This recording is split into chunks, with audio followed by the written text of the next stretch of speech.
Okay, this is going to be the Hotel California Decoded.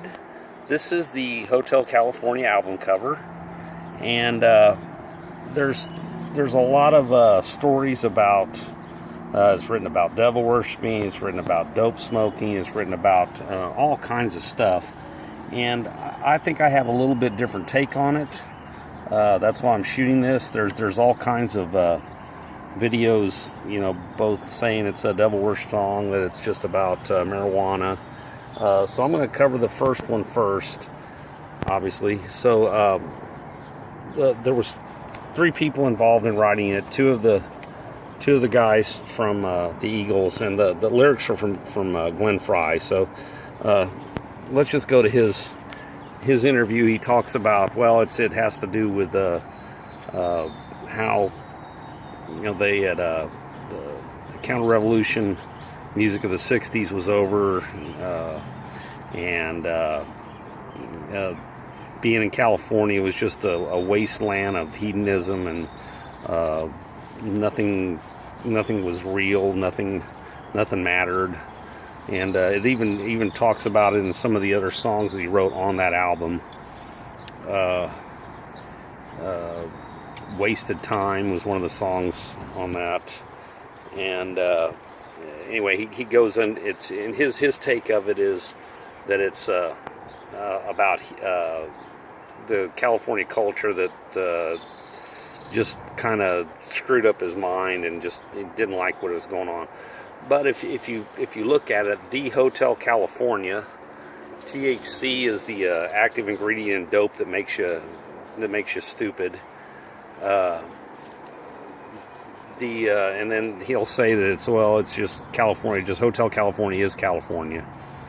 And as the guy's driving out in the desert, the smell of colitas. Well, colitas is a code word for grass. So there's obviously most of the pot smoking. California was known for everybody being stoned at the time. Of course, now they're all stoned and stupid everywhere now. But be that as it may, my take on it is a little different from the standard, the two versions that are mostly brought out, that it's a devil worshiping song, and that it's just what I've gone over now is, I believe the song was hijacked by the album cover industry and the music industry. Now, remember back then,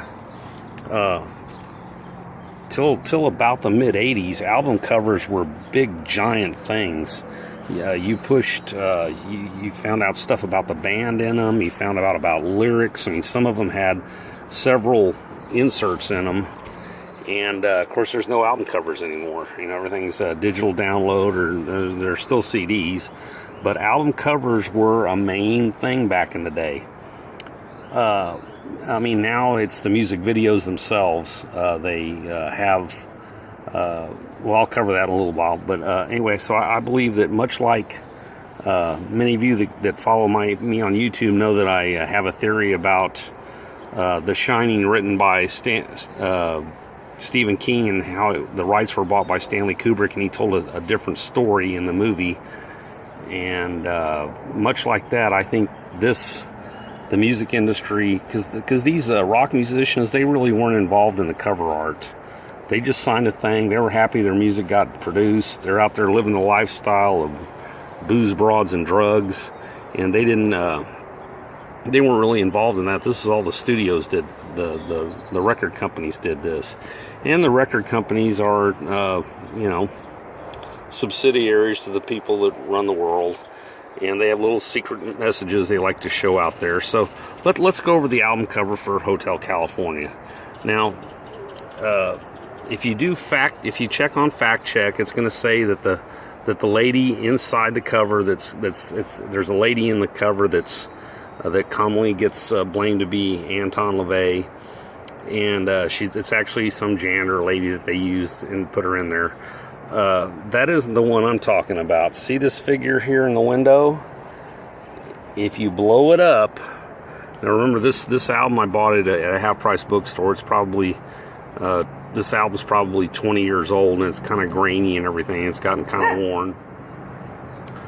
But that's Anton LaVey in there with his arms outstretched. It's a bald-headed guy in the window of the Hotel California, which happens to be look like a kind of like a church. Now let's go on the inside of the cover here to see some different things I would like to cover. So this is the indoor scene.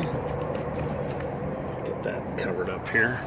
Now I'm going to try to get this. Like I said, there's a figure here, and they say it's a Mexican lady that's a janitor. That's according to fact check. That looks like Anton LaVey to me. Then there's a shadowy figure here in the doorway. Now you can see by the sun coming in, this was shot during the day. Another one of the prominent victims is this party chick here. She's got bony cleavage. She doesn't have cleavage. You can see the bones in her. Another thing I'd like to bring your attention to.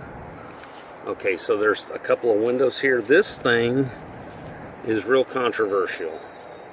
So I'm going to open and close this and go back to the back page of this. Now look at that. It's a little bit different. Again, the sun's coming through. It's during daylight hours, but there's something different between right here, this one, and the one on the inside. Has something. There's something different. There's something in the candelabra looking structure there. Now the more, let's say, along the lines of my the way I do things, they'll tell you that's a rotting human corpse. I don't think it's a rotting human corpse. I think it's an effigy figure. But be that as it may, so let's go over some of the lyrics that, like I said, Glenn Fry did the lyrics, and he did it about hedonism. But the reason that they ran with this is they could use it for another double entente. So the Hotel California, they hadn't had that spirit here since 1969. Well, the Church of Satan was founded in 1969 on California Street in San Francisco. The pink champagne on ice, the Holy Spirit is spoken metaphorically, at least sometimes in the Bible, as wine. So pink champagne would be a false wine, a false spirit. And then you can check out anytime you like, but you can never leave. That's also a double entendre about how check out is you die, or check out can be to leave, and they'll tell you once you join Satan you can't leave. That he's got you forever, even though that's a lie, but they'll tell you that. And so I'm going to run a little short interview that there's all kinds of symbolism used in rock industry, and I'm going to run a short 2-minute video that features Anton LaVey, and he's talking about various things. So let's run with this here real quick. It's about 2 minutes long, and Anton LaVey died in 1999, and he was born in 1930. So he says in this upcoming interview, the full interview, that he's approximately 36. So this interview happens in 1966. He was already doing stuff, but he hadn't founded the Church of Satan on California Street by this time. No, not at you people out there in the audience, but this is the difference. Aim it toward Red China.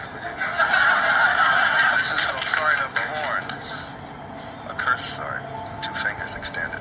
This way, spread apart for sort of shotgun blast. I always figured if I ever met the devil, he'd have dirty fingernails. Come on. No, they're not. Yes, they are. Where? Dirty fingernails. Well, that's because I've been fooling around with your equipment. Never mind. Don't blame it on the street. Go on with it. All right. So that's the sign of the horn, and then what happens? Is that it? Well, the other ones, too.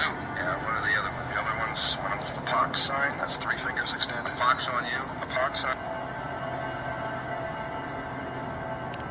Now, it's commonly thought of that that